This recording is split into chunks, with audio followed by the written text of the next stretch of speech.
and may God richly bless you. So no cancer men can pepe. Into my canisa, Ediama, Madam Zinabu Kubatu, our Adenta. Gilord so happy birthday. And then I be your four abe coming sour henty. Be din komo pa. Nene yem komo ibe di no. And some who obey 9 and I become wasem. Na the become wasem no. Mampeni akasa. Mampeni asama walker, which are one of the newspapers, I think Daily Graphic. Wakan when him say bam. Asama wo hono was say protecting jobs, income security for workers, social partners out with policies soon. President hints on May Day. Until who are those social partners and what kind of policy are they rolling very soon? Workers, ebenyaso enfaso, ebedi eno ho enkomo. Afei, man penebe de akire so kire say sorry. Say ye Musremi o, say ye Christosumo, say ye dan o, ye nyina ye nka mom se na be ye betumi amboa. Amabushabo e dan entamu na tumi akodanim. Ghana ha de your mind and ije wa ha pa nyamesumu mente me ho ase enta nsore wa ha enkoso sa ye nyina ye kono pepepe. Na I remember when I was in Kumasi, Prof Kakari, Media Foundation for West Africa, and Krofobi by no me fi Bellefield University. Be research be about ebusuabo eda Muslims and Christians in town. And we do much in pa. And we do mo call Central Mosque Kumasi. No mo share said the mosque ho na nkrofo eton kuku ne ebinumu ton just say aduane and say and how come say Ghana for ye Ghana ha Christopher Muslimi for just omo dwiru omo pa. I'm say yes, that is Ghana for you. Etino ebibi ensese edi ho agro kra ese say etumi hye mokena na ne amanyina nso tumi ko se de ese say etumi ekọ na eye fefefe entiene yebedu enu nso ho enkomo ena afi nso no ranking biaba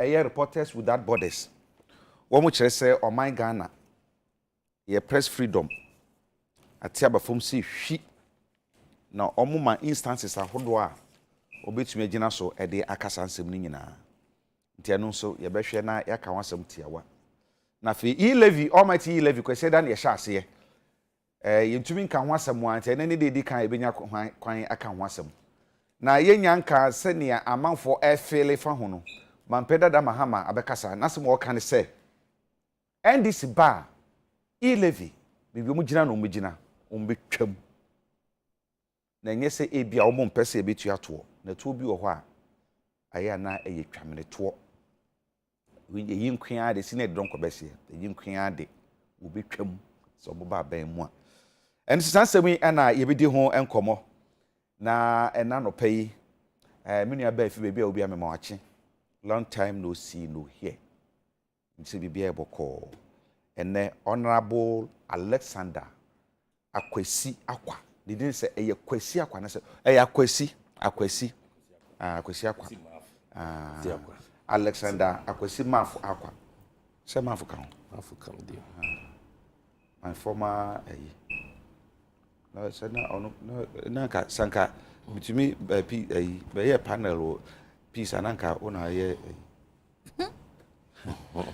na ankoma makoye panel peace FM kwame show no so me ye na msi na wo de mesi dan akone kwakwasi practice no ne kwaku ba ko no matumi akoko hia na ye na msi wo de enya de ametumi aye enti na eno no na yakwa aba yeja bibia boko nyame de ache the radiance looking fresh. Thank you. Hi, how's Kumasi? Everything is fine. Na CPP mu nso aye wo ho mo wo ho mo bia ho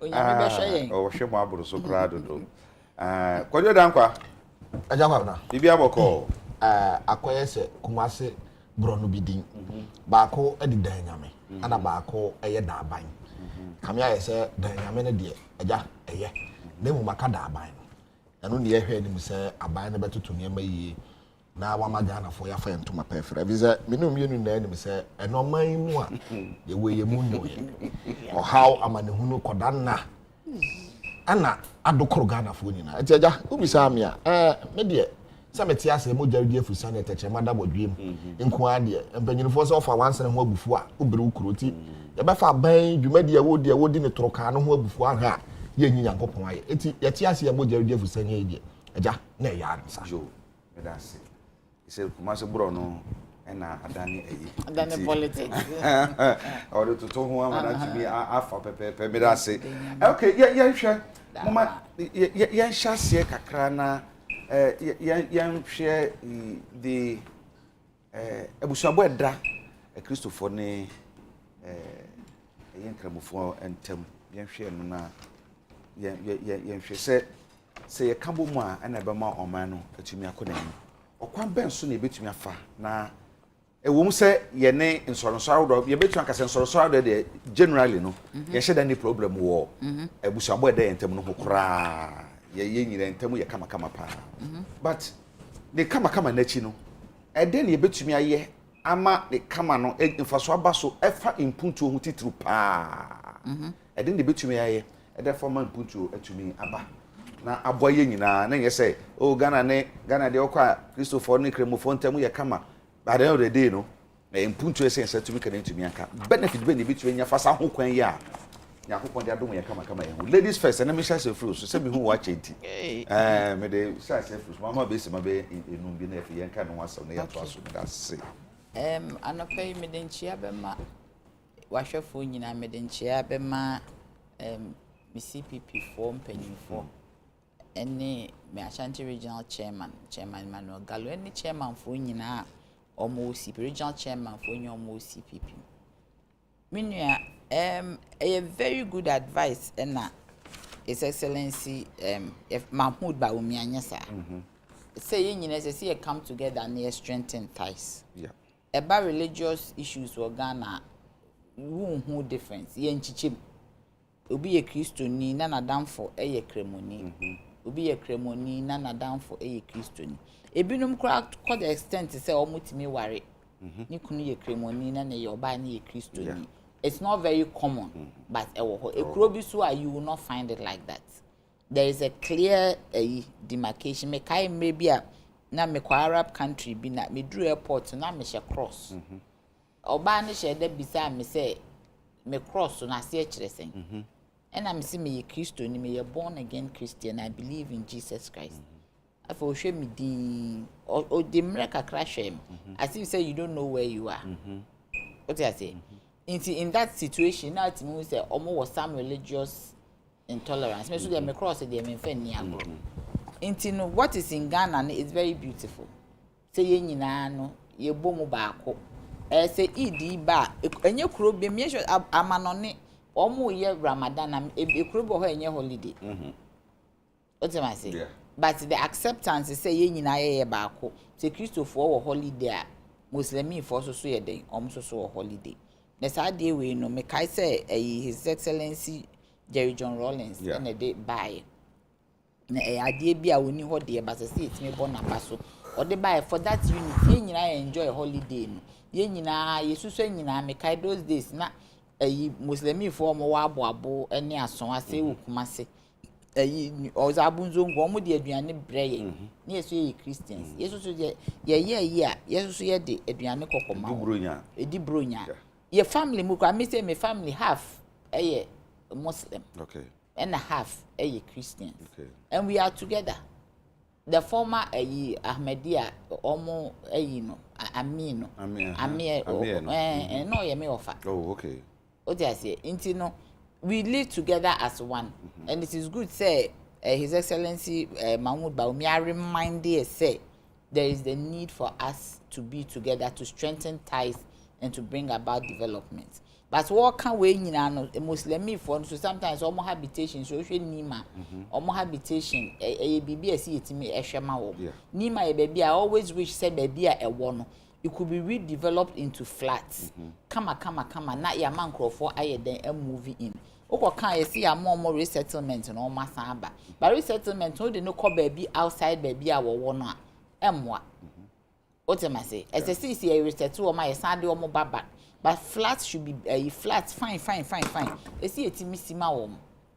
Na omutiminya some good habitation. You bring us a political one, there's a dear no. Ya can't.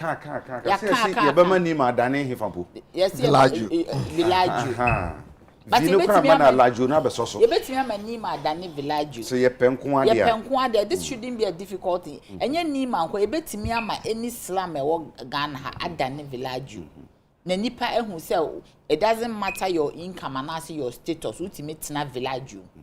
Ultimate na accommodation na efe. Decent accommodation.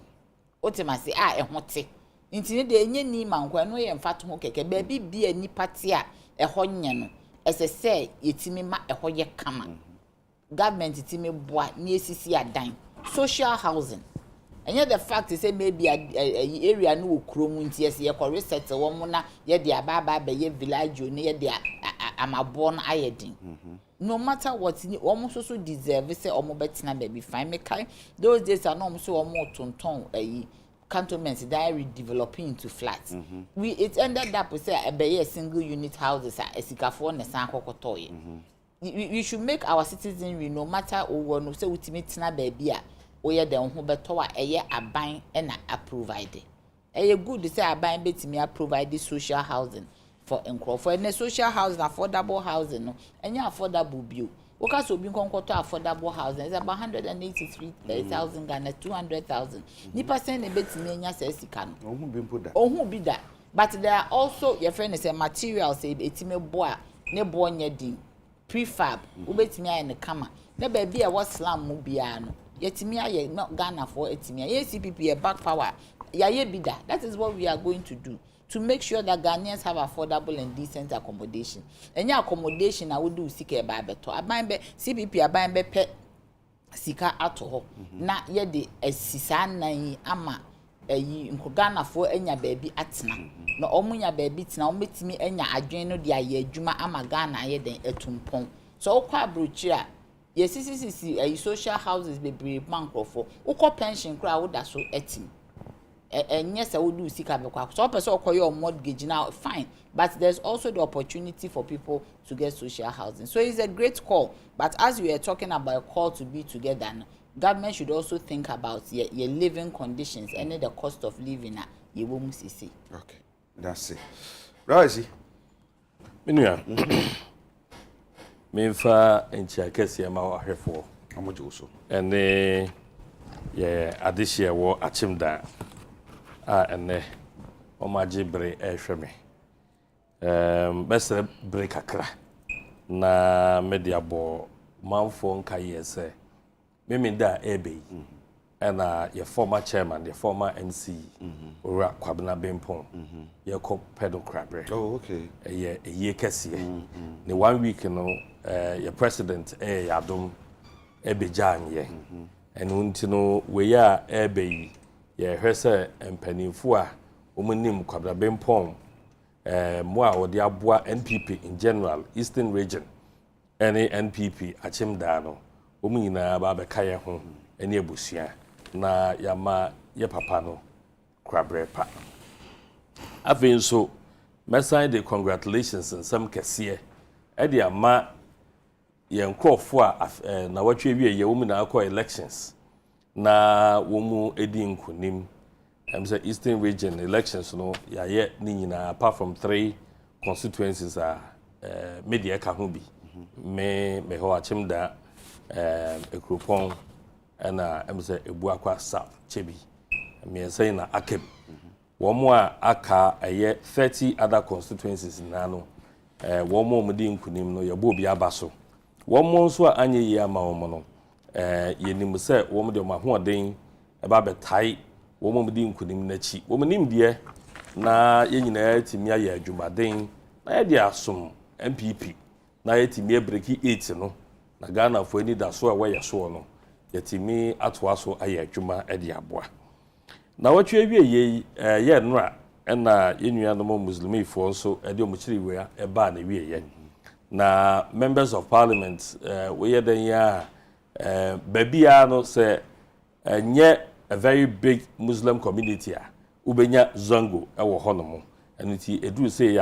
ya na ye ni adaje ye de ho agim esan say these are special people omowo ye constituencies mu a sabe uyo mu a enye yi enti no na me constituency adepia na me fi honomo eba na sabe me medi MP mpo do na me ne ye nwana mu muslimufo ne zongofo no wonsa wo so kese tina enya nwanwa say 2020 elections for the first time in Achemoda ye wini zongo seat they be ana this for the wini ho as for the last elections no there were 5 polling stations were ho ye wini 3 in eja 2 ma NDC for na afie me call ho ani omukodi sala na ye di nkomo no o ma hye me bo say 2 polling stations aka no the next election number sanje ba ko amame na ya sanje ba ko de ama enua no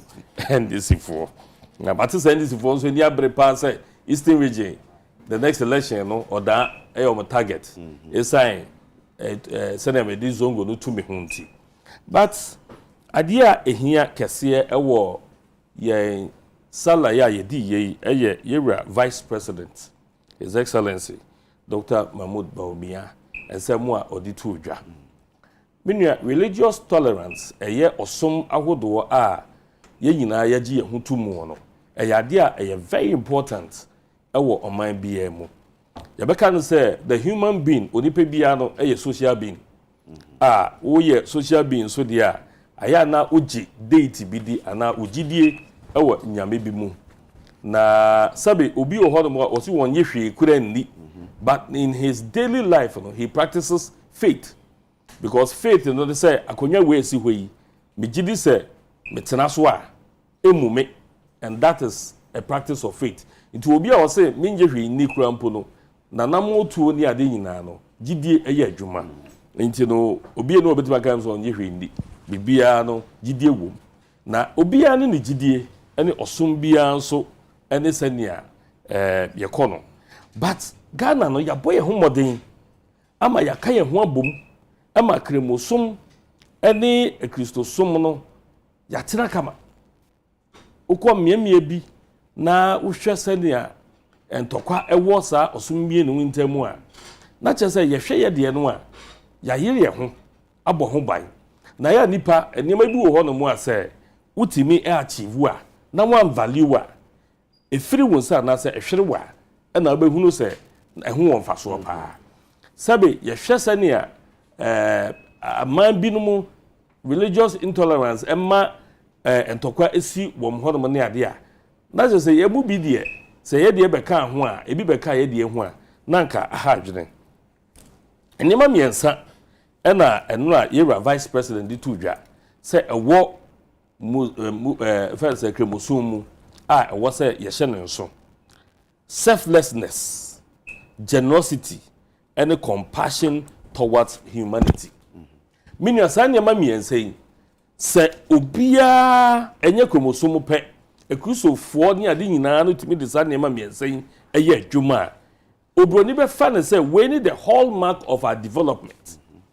Naturally say se kromosom ehwehwe say yenye selfless yenya doye na fe yensan hunu ye nua bi mu mobo a eno ana kristosom so ekere enti se ye vice president tu ye nua no muslimufo efo se sa ne ma miense ye hwe na nya dwuma ewo ye na motuo mu ewo ya brabo mu a ene na kromosom ene kristosom no ye hu difference bia because these are the virtues of Christianity: selflessness, generosity, and compassion towards humanity.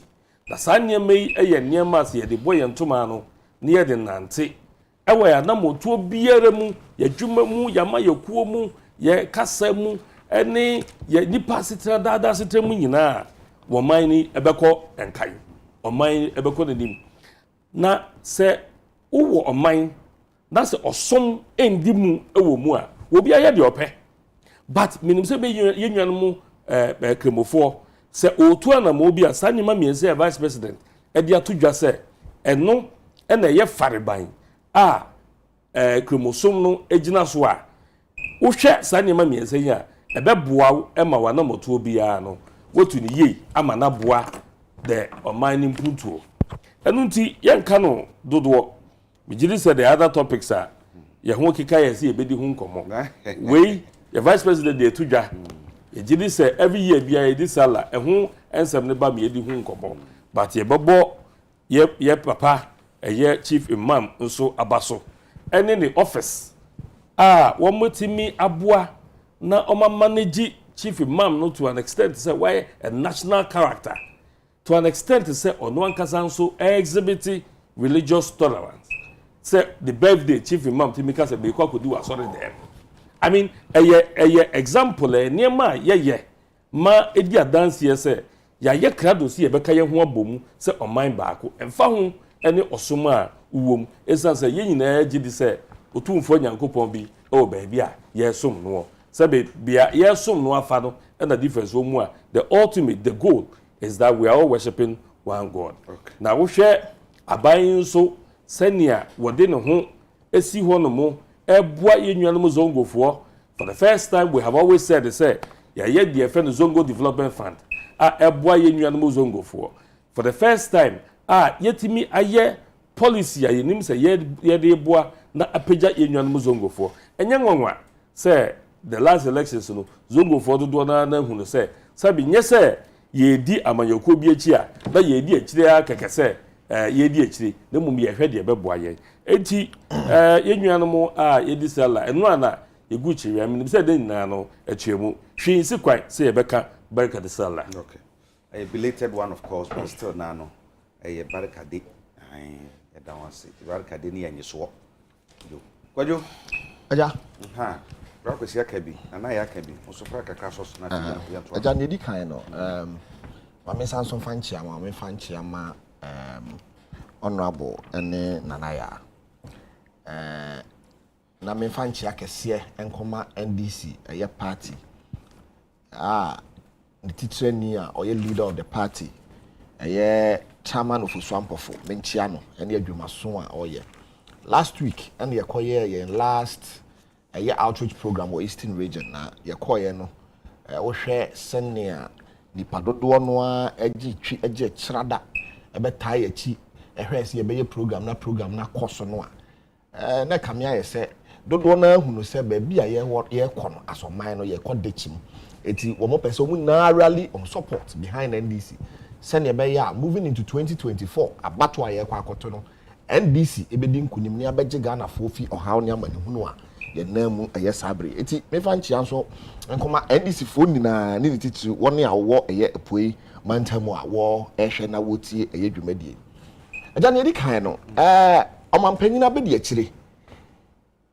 emra okohia ye nuanom muslimifo asam okan ne se wose yehwe na ye ka ye ntoma epam ano eye kristofo ani muslimi eyefo sene yatena dada emfie bebira ye den abese atwam kɔ no nokre mene ne ya adwene ebize eja wo hwɛ eye religious tolerance that is the way to go because okwa maman bi so ase no abokan no religious tolerance ni ho eno ka ho bi ana ma entokwa watimi wakame ekoso aman bi emu enso ba Ghana em say the narrative is different o hwɛ ye communities na de ade a me ba bia me firi osi no na me firi o ba bia meti zongo pɛ enso menye musremi ni ye ni zongo fo no ene tena ye nyini ye chese bibia ye bia ni ye bomu a ye hu ye ho sɛ ye nuanom eti eno na aboa ye over the years o hwɛ even ye in basic school from basic school any ade a ye ni omo ne ko school ko secondary schools ye ni ye nuanom musremi fo ene tena classroom ni omo de ko schools to the extent say even some of the Catholic schools are you name because St. Mary's boys water cradia point now oko St. Mary's those days when we were in school naja empempi no ye wo Roman for the only some more mass ye come mass anopa sorry na wa come mass anopa from Monday to Friday Sunday ye be come mass na so ne ma ho kwan ma won a wonya Christopher wonya ye Roman for na wo ye Muslim for no ye ma ho kwan ma okobo won paye ni na no culminate into the religious tolerance ayede ye kan wasem na se yesi ye behwe ne aye ne saa se ne tie no a agya megimidi se ede eye asumdue a ye wo no ebetrete asumdue no akwabam na aboa ma yatena se eye yefun ba ku eye emma se ne beboa ama mpuntuo ene nkanko aba omanga na bize agya se mpuntuo beba ejina asumdue a wo manim eti se ne Christopher ene Mosremifo ene yenuanum traditionalist sabe ntokwa ba ye ntemu na se ye nka odi agora e ma sumdue ma ama sumdue so ama agya ye ntimi nsore e ma UTV ha ama ye discussion a me no mienu ye den ye eti saa asem no de ye ka na ye ka ne yie pa na jama ka ne sa wie no ade ba ko a eye nana ya aka ho asem wo se ye ka no na endra nso eye yenuanom nkremofo edapare na hu ahia se enema bi a ɛwɔ se yɛhwɛ ne yɛ ma yɛ nuanom nkramofo ne ne titiri wɔn yɛ wɔ zongo so no ɛwɔ se yɛhwɛ ne yɛ ma wɔn ɔka issues of ɛyɛ housing ama wo kra wo bɔ so ma me gye to mu sɛ ɛyɛ atachia ɛbɛhyɛ Ghana fo bɔ in 2019 sɛ wɔn bɛsesa ɛyɛ zongos ama na fi slam na ɛwɔ mu no ɛde agbɛn te sɛ villaggio and agya yɛka villaggio a ɛyɛ abrosan a yɛsi ne fɛfɛfɛfɛfɛ a eye e friend say ukwabro tirima mu asa na esisi eye abrosan ade ade sa nete eti nanke ye hwa nimu se ye promise ye nuanom a mo zongo sa nyema yi no ne ye hwa nimu se aban no ebe hwe no atakoso aye den aye senia honorable kan ye se omo ba ye omo didi zongo die honorable ne hu ya ne se zongo no ne amokoye ya ne se eye friend say one seater eye toilet ne yakosi one seater we ne yakosi the development mo promise ye nuanom mo zongo se mo de beba e ma mpuntuo nkoso ene yedi abo ma brabo mo eja besi nde ye hu sa development no eti se ye ka ne ye ka ne yie na ye nuanom mo zongo no so ye de chaw pa ma wo mo se yen asaban MPP aban ye ba ye bosha ye share mo anoho ba ye bo mo ne ye ka se ye be ya ye ntumi anya village ye se ye be ya ye ntumi anya ye be sesa mabrabom ye be hwa panyuma de amamo ye be hwa na mu school sem akoyie ni ade ye ntumi anya ni nna no ye pa mo chaw sa mo fa ncha yen se ne be ya yan so se ye betena ha na mo pacha wa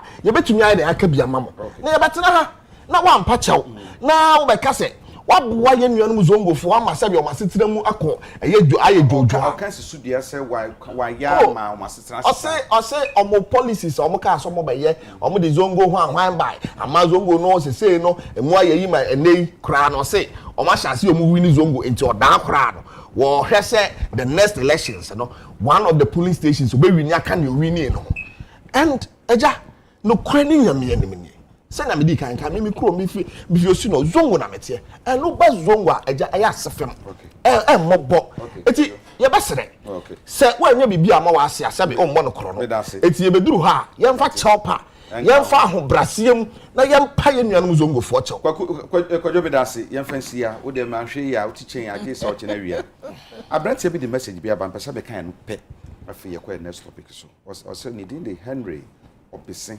Labi. Was the vice president's speech? Nema wodo miensa kwesi kan wasam. Was selflessness, generosity, and compassion must also and deeply go for the politicians, especially if they have it. Ghana will better. Good morning to you all. Good morning to you, to Henry. Such a wonderful piece. Abrakwesi. Protecting and we say 5 minutes being 5 minutes being fankan. Also protecting jobs, income security for workers, social partners out with policies soon. President hints on May Day. Hey, Bibi Shawana enemy. Menua Enra first May May Day na before me call May Day no so no mesre na machre ade ba ku mienu wi a menua no e boss Zongo Development Fund ebia na omie nani enhunu the fund no aye e wo Zongo sabodo menka se otwatro ebia da onhuni but me bie so achre no na wahwe Zongo Development Fund no e ba ye setting out say yenhwe Zongos no na yemfa specific projects being called. some of the specific projects be astrotef because you see nyanum zongo omo pe ball pa ni ade nti na good ye hu nsem so the be ya e be develop omo sports afi schools yen choose schools ahudo bi na yen see classrooms ema wo mo is been done and that baby schools so one near their dormitories no yen improve ni enhance facilities no yen ye ICT facilities ye de be call zongo so mo so the be ya omo be timi apeja omumu our my ICT knowledge. But there yeah, you say 40 Zongos ni nyina na how many zongos which mean enya modesa ICT centers no koye. Zongos doso. It you know mean to me emma specific zongos. Okay. But these are broad-based programs. But the most fascinating of this intervention, 40 brilliant Banidi students are you select them from Zongos. 2020 they call because you are medicine or Cuba. Intino precope, we're expecting about 40 zongo kwala a buying specific intervention. And you call Cuba, acoustic medicine, eba ababe practice, ewo Ghana. And so zongos ewo clinics, any hospitals be near there normally. Opposed to doctors called them. These are people who have been selected from zongosa. Womo kwako servo omonkrofo enti no aban bia de aban bia be ne se obe identify problem na wonu say this is a pragmatic step and they solve problem no that is what the Zongo Development Fund no ebe achieve na ye bika all kan enti na be de man say wonye hwehwemu na ohwe the Zongo Development Fund no it's still on record. They said this is the only government program tailored for the Zongos, even though we were not getting votes from Zongos. But ye can say, ye beson Zongo for. And nothing a Zongo for the Sebe Neno, Omehuno said, there be ye ni amayoko biachi sakeke. They will be or more tailored programs for them near day. Mayday and some noir ye bedi hum commono. And the pay na major year, dear be whom be some who say, Osha topic for May Day celebration now. It was as if said the focus was on pension. The theme for this year's May Day celebration was Ghana one.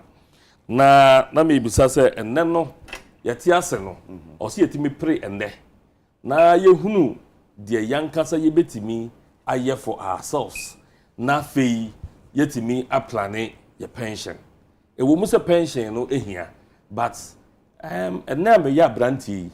Me pese the conditions of service no ebetimi I improve na metimi abo me bra na sabe me kwa ahunjie mu a cause me pension mo dia ya menya me board ya na me control me bi no na ade na enne no if I cannot afford certain things na ntino na enwanwa kakra say ye ti use penifo no e fa sa theme no no but it's also good say ye cost because your pensions in some no nye ntino se abana motu a wotu wenne ya dada sitremu ene kwan ye befa so na aban adwuma ani anase economy ni be improve na boa yen ene in our current state na was it useful for etimidi omani ehwe the future that is for pension enti wo hwe mampani kasa okan yin na no a ni nyina agina kwan ya ye befa so na ye timitintim enkata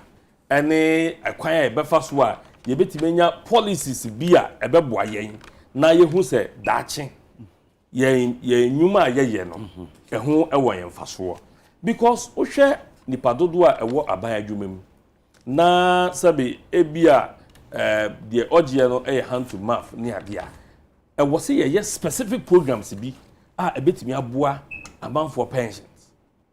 But what must say? I will see a specific program be a bit more amount for pension.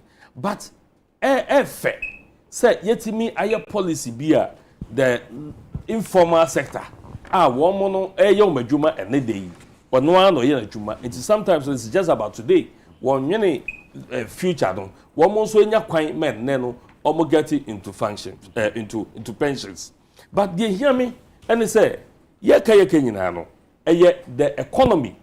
Any sanya yesikasem ebegina ye no na ehia because say ye hwe yesikasem ye hwe ye aketuansem no mo ne ade a aban cannot continue taking people on the wage bill. Yeah, can wage bill no so. It's at any point in time, yeah, you just say the private sector emu ebe yehwam. Ye mu be yehwam and I say ebe ma the enabling environment. Ye be hye niema in such a way say obia pese oten ho no aye na dwuma no timi nya ono ankasa ne sika no sie for that chia e wo honomo. And that's what the president talked about. TVET any kwanya ye be fa so na MVTI schools ahodo nyina no ye be improve ye be pagya omomu na ma sanu adwuma na say SSS admissions e ba ye jakobra as MP minimum enkrofobia wo mo ba me nchen ka say mpacho me ba no me technical school dinako me vocational school dinako ho na minya awareness say Ghana for ate the new paradigm shift no ase o mehu say enye ye ko school na ya boka wo school na ya wi abatena fie na ya bra enwuma ho obi apese ye fa na ban adwuma mu aban ahen na obetimi afa iti president eboso e kire aban ihihia a wo ye na ma se ne be ya the vocational aspect of our lives ebetimi utie nsem o kan no a o say delivering the keynote address at the May Day parade last Sunday. President Nana Addo Dankwa-Akufo-Addo said the government with the agreement of the social partners will surely engage organized labor, employers and key stakeholders to fashion out the right mix of policies to help protect jobs and incomes. Nati how say the policies would include rollout of unemployment benefits, insurance, training, and retraining of workers, extension of moratorium, payment of income tax and corporate taxes, and pragmatism in labor administration enforcement. And see, sir, unemployment benefits in nasi for your system will depend on your pension schemes be brave. Most of abedjuma afford do one war senate. But now the day no be retirement no. Na just say one retirement no cranka. Okay. Or retirement akum. Sana say insurance retirement system na kokoye. And you know, why don't we improve the retirement package you know? Emane nya kama. Anase bro nipa ne adwuma no. Ye ma na katua no enye de be me no kakra. No betumi aye bibi kakra won chen it is a koba say bi okọ retirement mpo a kakra na oye won chen no benya bibi kakra de afiri ho it is a retirement benefit no so kakra so bi ba oka ne menu bomu a na tumi aboa e shen say ye best have onipa no a otumi nya bibi a fa ento ho na mo no okọ retirement a na ye de sopi akokoma no minyo mene we ya adwen eno na me ka say ye nyini ye bobra nyina no ye so a ye nyini nyina ye dia na say ye school dia be ya ban adwuma Ain't no pressure na beda abayin so limited in what it can do because the budget in here ahen ye generate and ahen ye timi de tua adwuma foka sa abayin sika sem pressure beda so a bisa won sa abayin onye sika we abayin onye sika we hefa it is about our taxes and what we produce near the and boye ewo abayin mu enu ntinu and na private sector development no ehia because private sector development wo ho no mo e don dey betimi aboa na obi aye side adwuma bi e wo nchen a sabe onim se oya ban adwuma but wa create bibi wo fi a sabe oba wo fi oya housewife no ono so e hwe so ono so e contribute to the income of the family dachi ube wie no na ebia o pension kura na nya de a wo di wani e ba beto so ye gro ye ko ye nim no na economy ni better na man for salaries kosoro amount for salaries kosoro e be affect on pensions positively but unemployment benefits ye nim say the tie bia ye ni panyi na de betime nya adwuma enti ama ahudo obi so no ye wo kwan fa so say wa wunya adwuma no ye wo sika kakra bi a ye de boawo ye de so wasen these are the things the president is talking about na is a Ghana ye ko ye nim no obika ye ko tie dro baba no ane. Do we have the resources? Do we have the money to do that? We may not have the resources, but it doesn't stop us from thinking ahead. Okay, me that's it. So it doesn't stop us to say na yem planning, and that is what the president has ruled out. It is here say the private sector, or share sectors of obodi na no obia will stake in the human development of this country.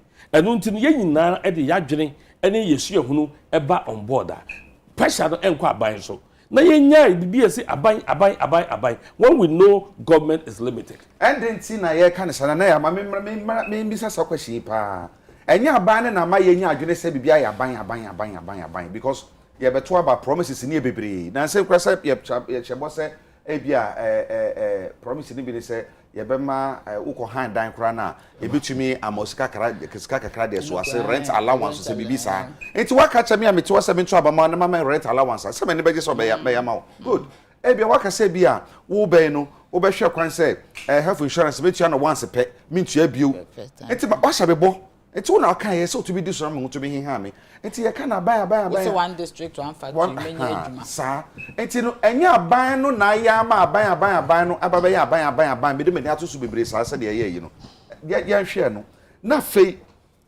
ye hwe se sa vocation asem okay me kwabena metie de bia me say aban bia ye serious for vocational education and technical education listen say we already have existing technical vocational schools aguo omo odin dada because of USHS yes omo odin dada yes afa de ebe ma omo din yes hwe TTI ene wo hwe ye adwuma ye FM station TV stations aye wo adwuma nyina no all the technicians eko technical school oman secondary school and now we call baby a soldier for atena ye fitter for or name be kind of engineers or so for now most of them eco technical school those the senior commercial school ye wo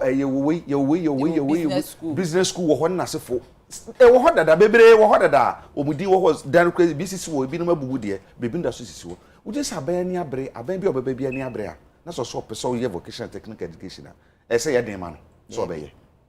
It's the easiest one to do because they know no about driving entrepreneurship. But my main starting mean can be big kakram for there. Adekye to be na make say His Excellency Mahmoud Bawumia so can about religious tolerance. It's also can also about political tolerance. Okay. Whereby who opponent say and I say obi owo position who say wo enemy. So can be a won fan say a personal and also person attack your government. But it is the way our no party contribute to the discourse and some personalization in a way to say. I think if we are able to move from there, because say me here, me no bear money honorable. What am I saying? And ye me no bear man or MPP me or CPP. Me no bear money kojo or NDC. A family be wo mu grandpa NDC wo CPP wo MPP wo. But they exist. You know the Jinapo brothers or more. Safumafo brothers or more. Peter Alajete on any back. So there should be some form of your friend is a political tolerance as well. Senya beya obi who will be as an enemy just because to say or another aban me wan say aban be ka say obe pity yen say yen kona oni sika ni nyina. Aban asede ne say de wo ba. Wo ba wo fie wasede say obe make sure so obe didi obe shata de obe ko school otimasi o obe efie be ye okay ama wo ayede wo ho ato nti aban so asede say obe make sure say yen ya ye wo eman no mu no etimamufo na yen ye to abama no obe make sure so ono entimi nye so create the enabling environment so otimi so den because your resources nyina wa aban sem ye gold ye silver ye cocoa aban na hwe so ye oil loans aban and the word opportunity so obeji loans akese free amanone oji loan na esese plan da ho say loan ya meji me dey to special ice 200 ama me nkrofo ono aban no so no ono na e make sure say private sector be den e be grow. What I say, aban na say industrialize Ghana na Ghana enyuma eba. Nti na the president say about unemployment or about unemployment benefit. Unemployment benefit no eno ne say one kan ye so what abrochia unemployment benefit o nya adwuma ye ma benefit to survive. It is aban uko UK ni baby a aban na hwe sade no. I am so surprised say Ghana aban be can say oni resources no to look after us. aban bi or bebebia, you should have the resources to make sure say whilst we are also adding on to productivity. As President Bawumia can say one more time on baby productivity, not taxes to create revenue, generate revenue. As I say, also ultimately making sure say the enabling environment or as I say, ultimately making sure say we see hospitals. As I say, ultimately making sure say what penuma among for CPP ya na nkrofo se ye ka kwame nkroma nyuma wo ye bebre o de aban sika na ye aden ne yetimi ye na that time ne yentimi anye ne sisi yentimi nya ne sisi ye dependence on private sector na e too much private sector so onye Ghana ni a o ye Ghana ni mpa ne basic ayi ne so obenya profit into wo hwe ne se ne overheads ye too much ne se wa fa nipa bebre Robert so sika wo de kɔ no ene hia Inti aban ma aban nka se eye burden se obe provide all the things that we need apart from the promises no oji akonwa no obeje se wo behwe Ghana for so se sa aban bia ye CPP for the yeba power ye nim se adwuma ne se ye aba tan aye behwe Ghana for ye behwe se Ghana ni benya aduane adi ye behwe se Ghana ni betimi akọ hospital ye behwe se Ghana ni betimi enya sika ma ne ho atom TUC ibusa for cola eye global because me share krata ima UK for so ibusa for cola cost of living allowances across board. But UK fund the almost cancer, almost power workers no chow, almost me concentrate on the low level, but TUC see almost pen across board because of the kind of difficult situation in which we find ourselves. The cost of living has risen so high. See about pensions, I dear a year, and I always have it imprinted in my head. Time and I'm a born in the year Juma PRC as a director of PR and external affairs. My next door neighbor was a pensioner. That is the saddest day in my life. The time not soon yet 3 months because what won't she send you kind salary no say obeti me cry aye bibi on the side. And that is where sometimes yeah na me can call for the corruption ne ban. The fear of the unknown. Into what the honest and ni pay enso ni pay na enso no. Or you tempted to do something because of ni pay didn't near me go but he ended up in a family house because only she identity is snitty na ye tuano flats na almost sino one more allocated to workers. What am I say? Na unya sika na wato. When ye sika so I know I renting. His Excellency, you know the idea, your friend is saying, JJ Rollins Awoko, OC Snit Flats, Sakumono, Adenta, Community 3. Our the civil servants and Kwan. And what the Mao. After that, in the Minion Humbi, every Chesaglemini, civil ya air roti. But one of them, because Aglemi, you deal with the issue separately. Sikanus will be I misappropriation, deal with that. And also make the house place habitable for workers to stay in. One of the your friend say adie back where how workers e wo krom o mo ko pensioner eye ba bi o mo de o mo ti beto say ya ban e ka say secretary general or say even a binom pension ye 300 Ghana cedis automatically or say pension e 300 Ghana cedis. How can an old person we adwuma say wa ye adwuma wo Ghana ha maybe you started be say 25 we di 60 you've done 35 years. Now we could feel the 300. How's that? Insult. It's an insult. It's painful. Say, why do you serve your country? What am I saying? And Kwabena say, "Who free me free a juma putupuru." So who free a juma moi? Nessa enye near dinning yamen and no nama. Obey basa. So the thing so on near more than crowd the baby. With this 60 when you intino, your friend is saying. Sika ebe ban ho ye 300 Ghana. E dey no de be. Me can say bi oni ba bi da wo. Ghana de so wo ba bi da, oni ba bi da wa ko retire kotina ebusuafie ma ye tan. So I think that government should be pragmatic and proactive about some of these things. Say pension there should be a plan. Social partners I don't know who they are, but there should be a plan. Say nkofo obekọ pension aka 10 years no ye pay mortgage scheme bi ma wo mo mutimi tua aban edisika bi to hofoto bi mu na o matimi akwa borrow na o mo de ye ana aban be si flat na o de ama wo mo nim say at least say me ko pension kura menyi na me ma nyina o mo ko 2 bedroom house bi de esi ho atwa me amene me benya ba bi ada And I think this Aban should look at all these things. And that President say, Article 71 office holders no almost seeking 1% of the total tax revenue. But what is the year of your friend is saying of a year emolument remuneration? You know, 1% of total tax. How much that? What is the absolute figure? I believe says Article 71. We should have a real look at it to ensure that obi aye worker o mimi hu adekonti a chief executive bi bebe adwuma mu 4 years or kwa no kutaka. Meanwhile obi a waye adwuma 30 something years obekọ with nothing. Obekọ with nothing no. Apart from the pension other things keka ho. Obekọ with nothing. Obekọ with nothing. Entimi M1 no.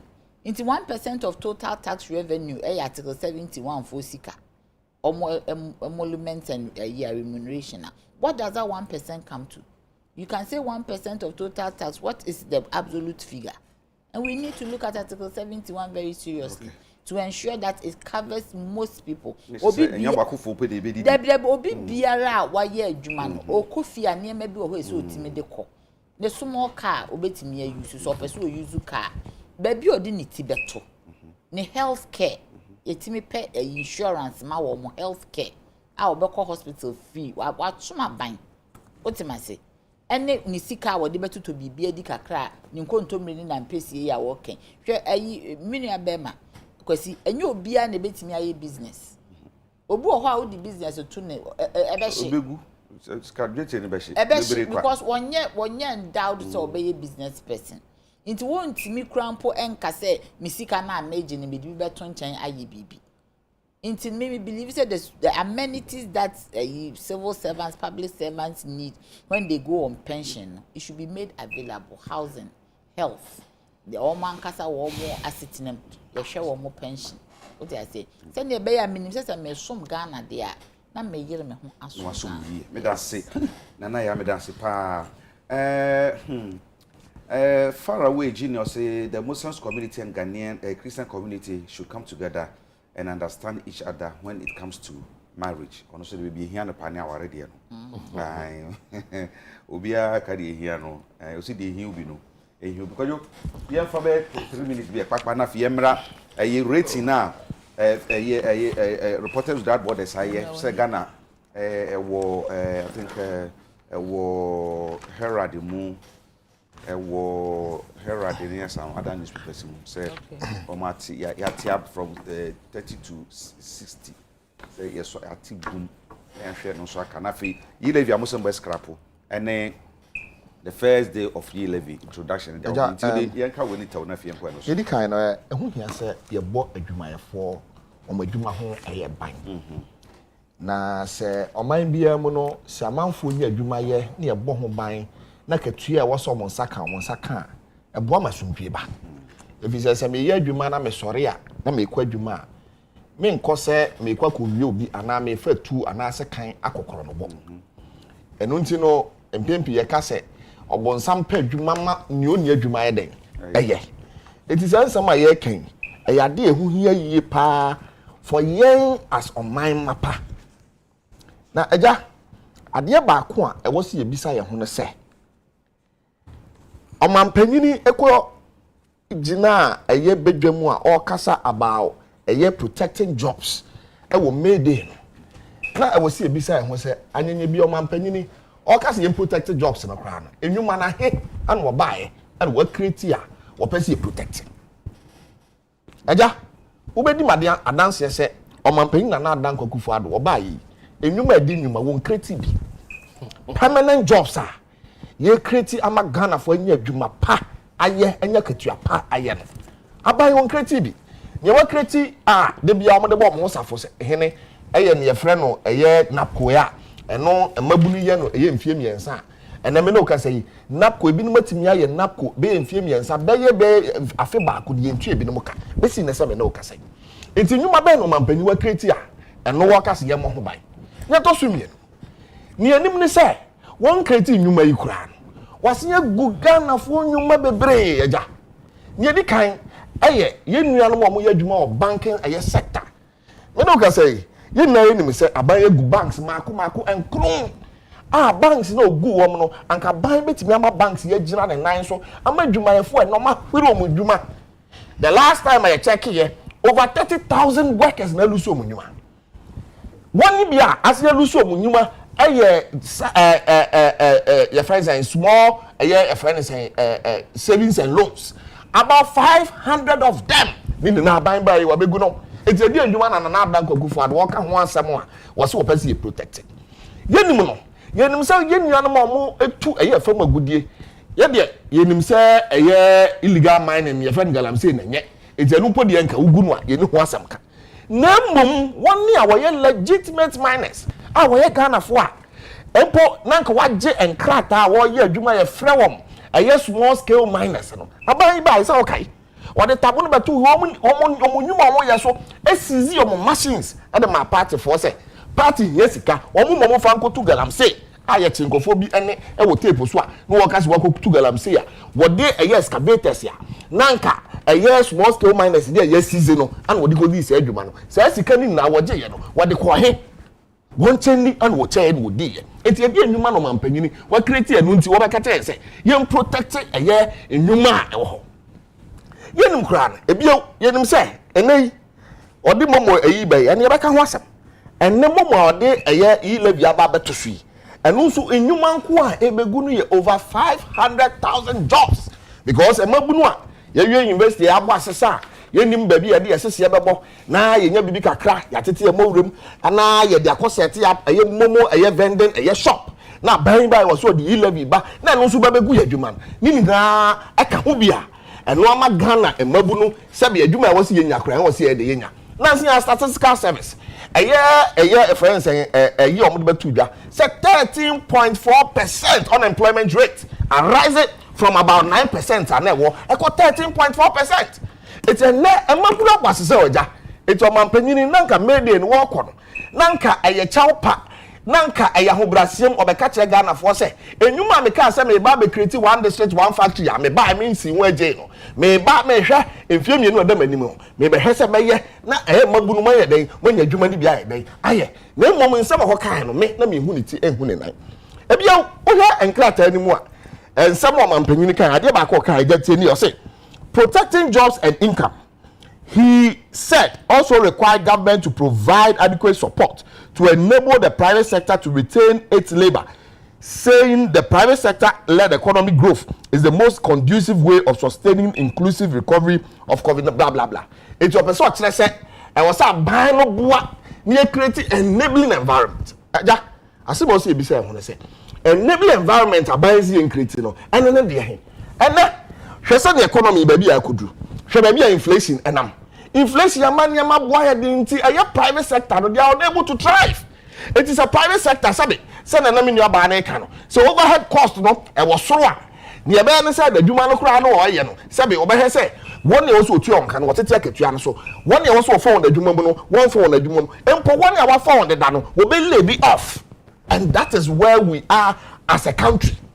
The conducive environment I was here creating a one of those conducive environments and then I say you better say economy no e be gina yie send e be ya private sector no e be thrive but the economy na enyina yie private sector enwunuma egu private sector no muntumi anya adwuma anya mfaso mpo na nkampese o ma fa amanfo adwuma amoma nya adwuma ni bia ye den e de aye aja nya to so miensa one a empo wo adwuma a wo ye e wo mamu ha and then what are their service their condition of service minimum yenu na anim enche kra ana utaga wotira de wo universities across the country woni na te wo hugu montene so omo se omo tie tua ade akira ban if it's omo conditions of services na enye I was a ban hwe no ye bibi ye den e de fa ho enti na me na ka sai ena utag ene aban omo te ado ahoma so woni a wo ya adwuma no mponi o bonzi kasam ena akoka eye adwa mu no ese na de sha se enye ne. Oh, yeah, you see, enunti ana ye to aba e de ma ban. Okay. Okay, to Ghana for say we buy all of these things over here why they why. Enunti wo hwe manifesto in 2016. Wo mo share bo enko mako 630 and condition of services of workers na kasa e washa aban we den e share no ho. Etu nka nkyere yen say bi obi ba wantumi anye nti wo so aba wantumi nya say be ye nto nyomo nya de ye fanfre. Eja. Yen ka ne sa ebio hwe bibi te say e closer ene me no ka say omo atuamu a o mate atuana meboa because of condition of service na enye eti e was aban no say niam we na wo na wo ye at the time aban adwumayefo akatua into mu enko soro na aban ehwe say wono na akatua what as article 71 holders wo ba betum at the time eye Ghana adwumayefo wo kwa ho hiahiam na ban adwene ho say wono na yere president yere vice president yere e wo kura no ye mo makatua anase ye ntu omka eja oh of course it happened omko dwendwene ho ana me aja kwabranya sa na na omuti omka na no mo person omuti omka that's allowance ni na na sabe na ex ana abonya bote nyabote afi no ma chance nyabote da bi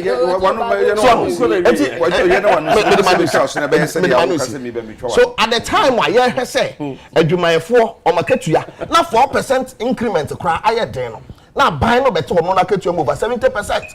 That one person obre or dey offense allowances ma wono ne yere and vice president yere. And wo mu mienu no pay wo dey ba dey wo mienu no pay. Well, whoever president president's wife, first lady, second lady, whether pass or a present, it was unnecessary crossing kebe dey be dwene ho because baby e do deja sa nya ma dey dwene ho a held the onyene and your how never ba. The last one. President Kufuor Kasarasi yo, ya the unemployment and your benefit insurance. Hey, you go for mu joma no mo. Now again say building castle in the air. And some of maka in the past no matimi adi so. Ana we yo maka. Eja wan kasa out here who kan. What's almost say boss say one year person will hang down no. One be more rent allowance e wherever. Ya to abama. Na say ya mo kan say ya health insurance one time premium. Eja see the difference between MPP and NDC me say. Yeah, na ye ba ye na ehunu say single span salary structure no e de eyi kakra aba yen akatua asem no na ehunu say ade ni ntumi nye ye de chop abra Ghana for ba ye nua no de wo mo recognize say ni o maka no mo ntumi nya na e ya de a e wo so mo de ho chop aye de abra Ghana. That is the problem we find ourselves in. Aja it is anu dwa no e wo so me dasi bebre aja ma dabi oh aja ma mi dabi e mre na ye de adwuma no dabi me dasi o de me ento aso me dasi o say bako say Nanado the din o say my name is Nanado. Ghana as a country is lacking leadership. Leadership is all about solving problems and not giving excuses. Leadership is about having empathy, not arrogance. So if you are an elected leader and you cannot solve problems, you have failed no matter where you come from, who you are, etc. Government find it difficult to solve the problems of the Ghanaian worker, but it's easy and very quick to solve problems of the Article 71 holders. What kind of inequality is that? And you are elected, and you are an elected leader, and you don't see anything wrong with that. Now every youth wants to enter into politics because they see it as an easy way out of riches. Let us make this observation. What has the Article 71 holders impacted on this country? So if we don't have a selfless leader, there cannot be change in Ghana. Nanado and the way by. With the breading tea, young connect to that Nana, with the young for 2 minutes being rating, no one some of Yemra and this is for some between me. Say reporters with that border. I almost reported said Ghana, freedom of speech, you know. And confirm, so to see who I'm from at 30. Yes, to say a confirm pa. Let me try na kind of know exactly what it is, but almost me master me. But of us on a cabin me actually me. And almost can never hold on our profession. Do not bet me. I check me say it say and I say it say. Mama some various incidents. Almost the kaka there na can hold. So I don't know if kaka there was. Kaka is not the media person. I don't know. That's why I'm surprised. Kaka there no. I hear a bit controversial kaka. Yes. Almost I say the war here fills the country. Internet. You say say. But no such as say bush and talk. Until you to me and see. But I feel the country in media. And we active activism. Okay. But the omo no come. Say now you use social media. No, you use social. Okay, then it's still media. Okay. Social media. Okay, I mean these are things our findings are about and I don't know what government is doing about it. Say some form of your friend is saying tabs on media. Our more intimately free to talk. We need to really find out what is happening. But my point are not you woman here me partner the financial problems that facing media phone. So we are human now paying so now if you be so sad but it's a very difficult situation to go into. No, me believe that the government mission media for no mutimi etua wo moka but if there is anything abase ye share media for so as a government mission because His Excellency Nana Addo he was the person that will lead the criminal libel taking out the criminal libel law no so no nothing say we be say easier say na ni baby but I believe say ni no would tell him what is going on. But these are a bit of say over generalizing the sano niama na wo ho no so sa oti atinti maybe say kaka me chiama so ni asem kaka any Caleb de no ni nyina these were things that were there but nipa be 4 or 5 incidents but maybe there's something that but this is what has come to the fore. Okay. So if there's anything like that, I believe the government should look at it. Okay. These are some of the excesses that come. And I believe Omoma president also out on interacting with the media more. Maybe some representatives said that I meet the president for the past 2-3 years. Apart from the press, President Kofo say no Oba out more. They should let him press soiree. What I say now, Moshia president. And yet meet the press is too official. Press soiree in the garden of a friend, it's a Jubilee House. These are questions informal. Let me crack cameras now a man I am nervous. But only one more. What I say, media and the pushy agenda in this country. Into ono cry way ban attention. As I say, to me fair press soiree. No to me assure media and they say these are some isolated incidents that will be dealing with. Na ameswale de no so they should start dealing with it. Ya can they be a cover penny. I believe the police have the capacity to deal with it. And the president should start being close to the media. Nipa or no expand criminal libel law. As if we say what who say yeshi. The media who na no more kavan. Or more kavan they be asem no can we crampa will be nya in chechemu. Me who say president to crack say we am a media jina ho ene nekasa. O kasa we ya na security no mo de no ko. Enye ne sa. As I say otimi ye close to the media. No otimi ni wo mo di nkomo na o kan asem e kire wo. Media ne be carry story. Me da say obi the message be ba ma me kan na brakosi bremu kakra. Ya bre no kura me say no do no kura ba ne sa. Nti e say tum ko yelevi no so ntententem na fi yehwe.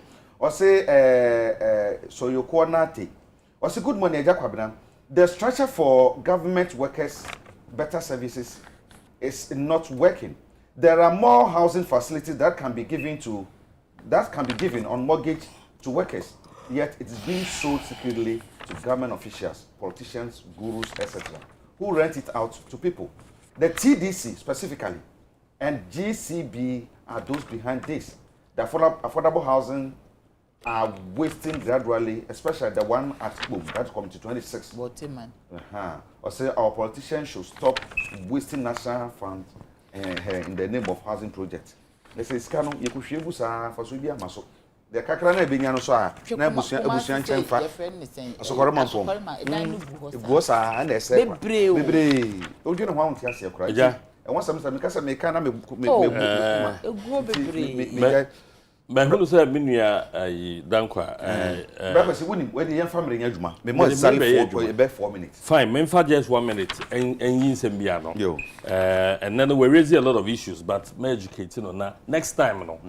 Minua health workers ya ba mu 2017 to 2020. Ya employ health workers 119,474 health workers. That's how workers will be about. At the time I buy, not backlog war. What say Yambia? Okay, so 2021 to date, we have 13,645 health workers and their employment. It's yen town my own case, and nearby yen fed you may be a phobia where you at the time I hear about that's how workers in Anugu few, or maybe a school, doctors, nurses, or maybe a school, 3 years, 4 years backlog, yen found that is the figure, that's the statistics. 1D1F, as at now, 278 factories, and what different stages are, 104 being constructed and funded by the government. So let me give you the breakdown. 278. Hey. So 260. Also one district, one.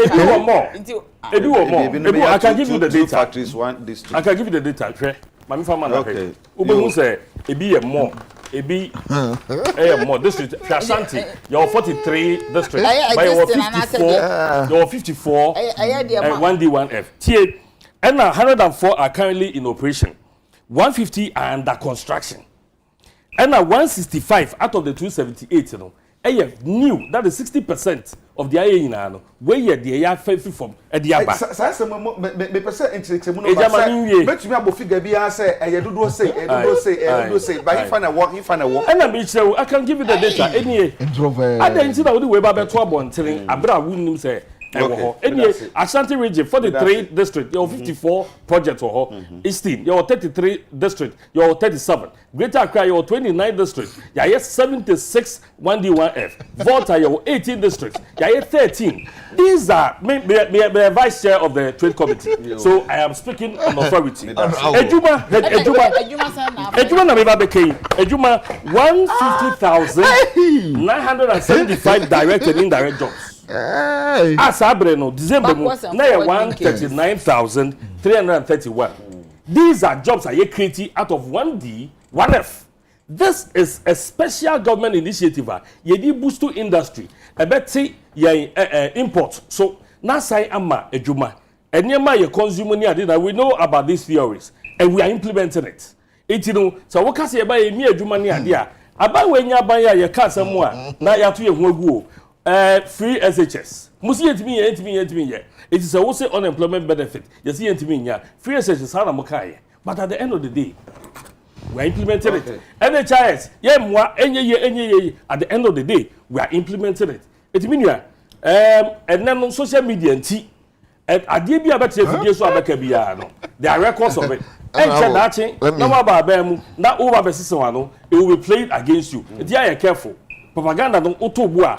Because at the end of the day, no, whatever we have created, idea creating, Ghana for in terms of employment, in terms of in terms of industry. This is a special multi-purpose program. Yadiaba ebiso emada. Yeka factories are aban a creatia. They who aban be a creative. Okay. You aban a creatia and as individuals in the creatia. I just told you, sir. 165 fresh. I injected I buy sponsor. What is the government gives about 1 million to district when you promoters. 1 million what? Ghana cedis. For you to district, who need to be able to promote to a business. What dollars are you saying? You need dollar. Maybe 4 minutes. When I saw the 1 minute per betting.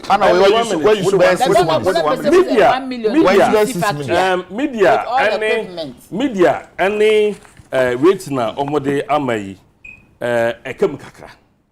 Media have been a media man before, and a media politician. What did me no etwins in enia? Uhuno say. Sabe the writer yediama media for at the fourth estate of the realm no, it should come with responsibilities. And now usha Ghana any the way ya aban any media for a daily any senior be manage media for untimi fanto ye nuanom and this brand no mo aban. You want to look at the way na media for ebre under NDC. Sanyama ome use edi gauge, edi parameters, edi measure Ghana our rating. These are things that are isolated situations. As sometimes ushe enyama nkasa mo boss no government doesn't have a hand in it. Individuals. If as a radio station, angry youth be alcohol market to a radio station be near. What has government got to do with this? perhaps in quote some irresponsibility on the side of Abia media na attract youth no mako yemfo aso aban emfo aso but yenhwe aban nankasa and then the relationship na your friend say anya aban no o say aban is not directly involved na say ebia obi na akokoye na affecting century na effort ben na aban ne ye de fa ho a kire sa ade na ko no aban ne nyimu to bo sore akwente de bi ansan konkosi bio oh say no de obi kan ye de be hia ne ebia security say media for no ya attack you no aban being represented by the police be hwe say obehwe na corporate na yes we can say no ye be chi wo mo na ya try mo na serve as deterrent to other people who may want to attack the media etinu wo hwe eniem ma bobo so a omode rate yen no a it's neither here nor there but who as a practicing journalist why compare wo now as a practicing journalist na fa compare brea na enuanum wo abam and e wo den ho oh minia sanya ban de twameka aban twameka we are not talking about how much government is paying we say fan compare e wo den ho e wo the freedom and some out na ha e kan a obi anka hwe nkyiraw a wankasa we express ho ne ade no it cannot be said of yenuanum tama e wo abam eni ehunu a sa brain oh masa ana me chow me politician the figures na kasa o and I'll give you figures eti kwajo me ma so say 4 minutes pe figures mama nti we free ho aja ni kai me pacho o de mama o ma 4 minutes me pacho madam o ma 4 minutes you just 10 minutes me the 4 minutes baby pacho ni di kai honorable can about health workers why every government be employ health workers in any case health workers are also employed oba how many hospitals na we see oba University of Ghana Medical Center you see no enya na be employ workers room say KNC anka betimi employ room you to so me no wait you see no anka KNC betimi employ health workers we don't talk about health oba waka say we be see agenda 88 when timi yansi ho agye 1 year wo de man wo hye mbo esi so say 1 year na atimi ye asokura want timi anfa mo fe yes after 1 year be ka say what the call 101 agenda 111 agenda 111 and also you be kan ye abo ma panyo na dagbogu fu ado say afa kura na ye fa ne bone nche no na ade no kura no nim so ontimi nsi ni 1 year na asase kura no o mbeja kura da ontimi nsi no so ka say o say ontimi nsi ni 1 year o say yeah so it was over ambitious ontimi nsi ni 1 year na over ambitious that say meaning honorable eti hospitals awa o say bo say oba besi oba wunsi ba akokora wani wo mfere e wo say o mo wani wo de chopa e ma Ghana for ne to so mi no 1D 1F hey now what me see ahe was ahe 278 and kind of employment rate and a free 9% equal 13.4% ana and now buy ye ever pia awo hono for over 20 years on the signboard ko si was one district one factory Ghana for he one abo I was so fere was o mo ani e bia o se kasa preko awo hono ye nananoma penso mo fa Kofi Amani owo si no emra ono oyebosomfo osoma me se me nkoto kasaprekom na me so na me abofra ketekete e na ono abo ba o say one district one factory eti yento ye friends enyum ema o ye mfa uzi agongon e di ansam na mo hike eti ono abo sansam na mo kana no munya ka na Ghana for enya no kura bia de and see the input we have done bia aja yemra eye media eyi no ono abo so one more time no eye better than NDC time o he your friends saying the rankings no the buy no baby NDC anyade was just 2011 2012 and you talk so 41 and the honorable mo 2017 edeba or 26 2018 23 2019 27 2020 30 2021 30 and now 60 and honorable one fere hey who can say same way look honorable yenim kura na yenim say omanpani na dan kwakufu ado ka kire Ghana for say one what their NAS principle na be adwuma NAS no ehwan onye journalist the principle na say so ba ko ye nhwehwemu bone ye koso aban mu no de abetu dwana Ghana for ade ehuru wo ba NAS principle no na watena so ana wo hwe say NAS ne nkonfo adwuma o moye no enan onam nkonfo so am ye hye nkonfo kutupa amenne ameswole ya bonu tuo ye kunu frede